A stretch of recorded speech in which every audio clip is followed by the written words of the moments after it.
کہ اہم شخصیات پاکستان کیوں آ رہی ہیں اور کون ان کو ریسیو کرے گا اور کون سی آف کرے گا۔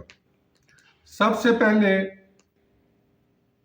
4 اہم وزراء کی برطرفی کا فیصلہ کر لیا گیا ہے۔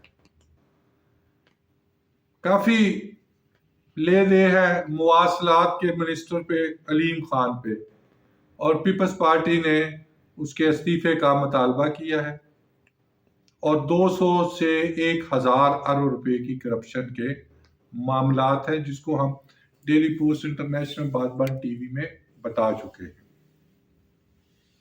اور اسی طرح اسحاق ڈار کے سر پہ تلوار لٹک رہی ہے اور حذیفہ رومان کو اہم وزارت سونپی جا رہی ہے۔